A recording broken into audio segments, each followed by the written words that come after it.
ઓમ તત્સત. કૃષ્ણં વંદે જગદ્ગુરું ધર્મં ચર સત્યમ વદ. પુસ્તકનું નામ છે શ્રીમદ ભગવદ્ ગીતા સમશ્લોકી અનુવાદ, સંત રાધેશ્યામજી કૃત. અધ્યાય ત્રીજો. અર્જુનજી બોલ્યા, કર્મથી અદકી બુદ્ધિ જો માનો છો જનાર્દન, તો મને ઘોર કર્મોમાં જોડો શું કામ કેશવ. બેવડી વાત દર્શાવી ભમાવો મુજ બુદ્ધિને, નક્કી કરી કહો એક જેથી શ્રેય ફળે મને. શ્રી ભગવાન બોલ્યા, નિષ્ઠા બે જાતની લોકે પૂર્વે નિષ્પાપ મેં કહી. જ્ઞાનીની જ્ઞાનયોગેથી, યોગીની કર્મયોગથી. આદરે ના કશું કર્મ, નિષ્કર્મી નહીં તે થકી. તેમ આતજી દેવાથી સિદ્ધિએ મળતી નથી. કર્મ કર્યા વિના કોઈ રહેતું ના પડવાર એ. પ્રકૃતિ ગુણથી કર્મો પરાધીનપણે કરે. બહારની ઇન્દ્રિયો રોકી પદાર્થો મન ચિંતવે. મૂઢમાં મૂઢ તે આત્મા, ઢોંગી ખોટો જ તે ખરે. મનથી ઇન્દ્રિયો રોકી કરે અર્જુન બહારથી. લોભ સ્વાર્થ વિના કર્મો તે વધી જાય સર્વથી. રોજનું કરતું કર્મ, કર્મ સારું અકર્મથી. મૂળે કર્મ કરે ના જે, તે જીવી શકતા નથી. યજ્ઞ વિના કરે કર્મો, આલોકે બંધકારક. તે માટે કર્મ નિસ્વાર્થ, સારી સંભાળથી કર. યજ્ઞો ભેળી પ્રજા સર્જી, બ્રહ્માએ શરૂમાં કીધું. આનાથી વૃદ્ધિ પામો આ, આપે ઈચ્છિત તે બધું. આથી લ્યો દેવ રીઝાવી, રાજી તે તમને કરો. પરસ્પર ભજી રહેતા, દિવ્ય કલ્યાણ મેળવો. પ્રસન્ન યજ્ઞથી દેવો, ઈચ્છેલા ભોગ આપશે. દીધું તેનું વિના દીધે, ભોગવે ચોર એ જ છે. બચેલું યજ્ઞથી ખાઈએ, સર્વ પાપ છૂટાય છે. એકલો ભોગવે તે તો, કેવળ પાપ ખાય છે. પોષતા અન્નથી પ્રાણી, વરસાદે અન્ન ઉપજે. યજ્ઞથી વર્ષે વર્ષા, કર્મોથી યજ્ઞ સંભવે. પોષાતા અન્નથી પ્રાણી, વરસાદે અન્ન ઉપજે. યજ્ઞથી વર્ષે વર્ષા, કર્મોથી યજ્ઞ સંભવે. ઉપન્યા વેદથી કર્મો, વેદ ઈશ્વર સર્જતા. તે ઈશ સર્વમાં વ્યાપ્યા, યજ્ઞોમાં પણ તે વસ્યા. આમ જે ચાલતું ચક્ર, તે પ્રમાણે ન વર્તતા. વિલાસી પાપીયું આયુ, વૃથા પાર્થ વિતાડતા.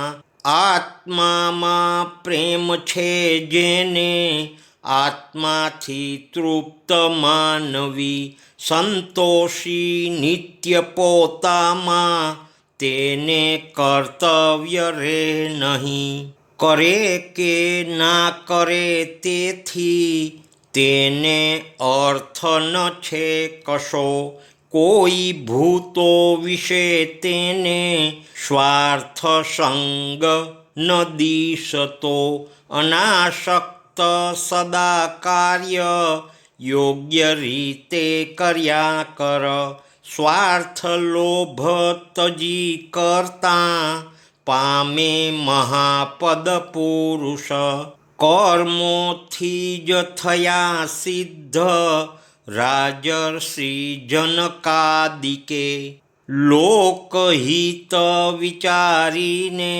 કર્મ તો કરવા ઘટે, મોટાઓ જેમ વર્તે છે તેમ લોક સમૂહ તો, જે મર્યાદા કરે તેવો તે અનુસાર ચાલતો, પાર્થ મારે ન કર્તવ્ય ત્રણે લોક વિશે કશું, મેળવવું નથી કાંઈ છતાંય એ કર્મ હું કરું, પાર્થ જો કરું ના કર્મો સાવચેત રહી કદી, મારે રસ્તે બધા ચાલે મનુષ્યો સર્વ રીતથી, ખોટે રસ્તે જશે લોકો આચરું કર્મ ના કદી, તેથી સંકરતા ફેલે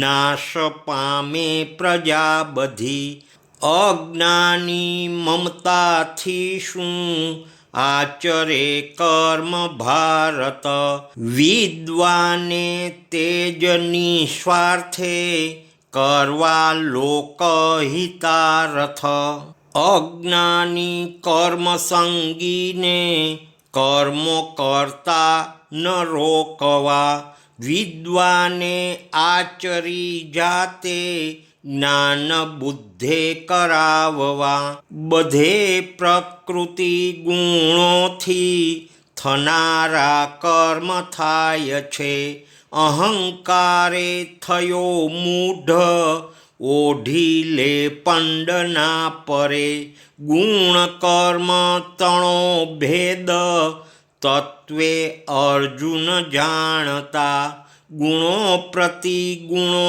વર્તે માની લે પાત ના જરા, પ્રકૃતિ ગુણમાં મોહ્યા બાજી રે ગુણ કર્મમાં, અજ્ઞાની મંદ એવાને જ્ઞાનીએ ન ડગાવવા, સર્વ કર્મો મને સોંપી અંતર આત્મ ઓળખી, મારું તારું તજી આશા વિના સંતાપ લે લડી, આ મારો મત જે કીધો મનુષ્યો નિત્ય પાળશે, સદભાવી તેમ શ્રદ્ધાળુ કર્મોથી મુક્ત તે થશે, આ મતે ચીડ રાખીને વર્તે ના અનુસાર તે,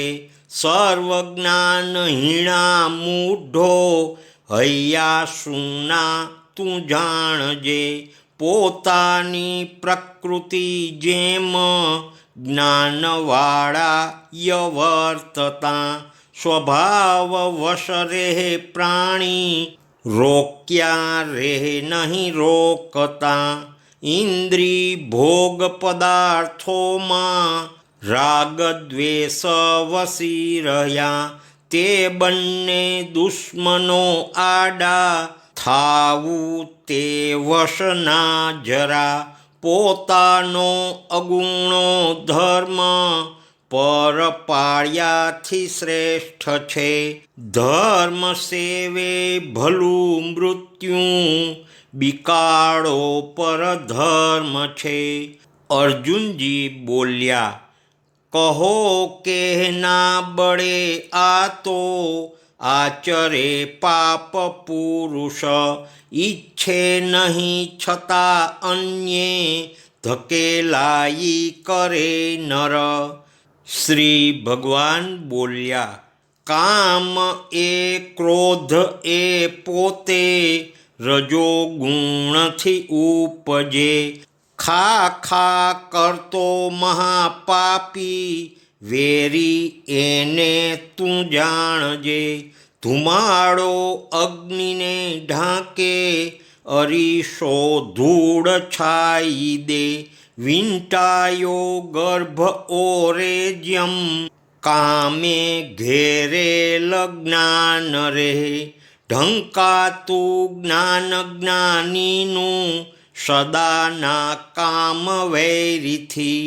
કામરૂપી મહાઅગ્નિ, લાય જેની સમે નહીં. ઇન્દ્રિયો મનને બુદ્ધિ, સ્થાનો તે જ્યાં વસી રહે. તે દ્વારા જ્ઞાન ઢાંકીને, બનાવે મૂઢ જીવને.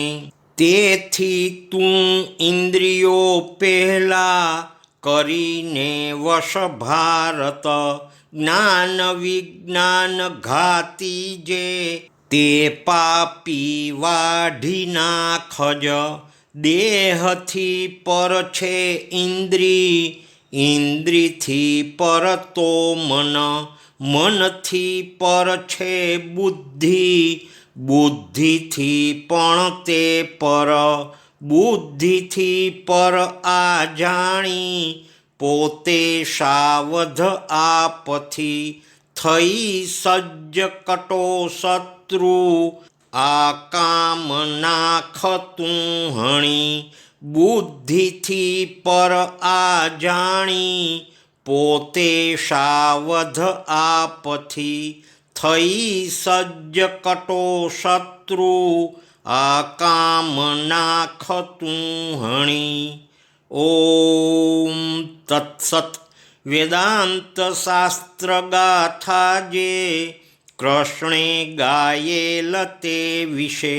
બ્રહ્મ વિદ્યા પરત્વેના, યોગ શાસન વર્ણને. કૃષ્ણ અર્જુન સંવાદે, કર્મ સંન્યાસ યોગનો. ત્રીજો અધ્યાય આ પૂરો. શ્રી કૃષ્ણાર્પણ સર્વહો. શ્રી કૃષ્ણાર્પણમસ્તુ. શ્રી કૃષ્ણાર્પણમસ્તુ. શ્રી કૃષ્ણાર્પણમસ્તુ. આ અધ્યાયના 9મા શ્લોકનો શબ્દ છે યજ્ઞ. તેનો તત્વાર્થ ફૂટનોટમાં છે. યજ્ઞ એટલે ધર્મ સમજીને પ્રભુ અર્થે કરવાના કર્મ, પ્રભુ અર્થે ખર્ચાવવું અને પ્રભુ આરાધવાના યજનો, ધર્માનુષ્ઠાનો કરવા તે. 13મા શ્લોકનો તત્વાર્થ છે નિત્ય દેવપૂજન, સેવા, પૂજા, પાઠ, હોમ, દાન આદિ કર્મ કર્યા પછી અન્ન લે તે અમૃત રૂપ. શ્લોક 28માનો તત્વાર્થ છે. આ શ્લોક ઘણો જ હૃદયમાં ધારણ કરવા યોગ્ય. શ્લોક 35નો તત્વાર્થ છે. ધર્મ એટલે કોઈ સંપ્રદાય કે વાળો નહીં, પરંતુ પોતાના વર્ણ, આશ્રમ, જાતિ કે ધંધા વગેરેના ધર્મ્ય કર્મો. પ્રસંગ ટાણા અનુસાર ફરજરૂપ કર્તવ્ય કર્મો. અંતમાં શ્લોક 43 પછી ઉત્તરાર્ધ ભાગમાં આવેલ શબ્દ કર્મ સંન્યાસ યોગનો, એટલે કર્મ ફળ ત્યાગ. આગળ છે સાર. નિષ્કામપણે કર્તવ્ય પાલનથી જ પ્રગતિ થઈ શકે કે સિદ્ધિ મેળવી શકાય, કર્મ ત્યાગથી નહીં. પરંતુ કર્તવ્ય પાલનમાંથી ચૂકાવનાર રાગ એટલે પક્ષપાત કરનાર ખોટી આસક્તિ અને દ્વેષ એટલે ખોટી ચીડ કે સુગ, આ બે ડાકુઓથી ચેતવું. વળી દેવે દીધેલું એકલા ન ભોગવવું. તેમ કરવાથી પાપ વૃત્તિ સ્વાર્થ બુદ્ધિ વધે છે. ભાગ પાડી ભોગવતા બુદ્ધિ શુદ્ધ થતી જાય છે. કામ ક્રોધ જીવાત્માના પાકા વેરી છે. ક્રોધનું મૂળ રૂપ કામ એટલે કામનાઓ જ્ઞાનીના જ્ઞાનને પણ ઢાંકી દે છે.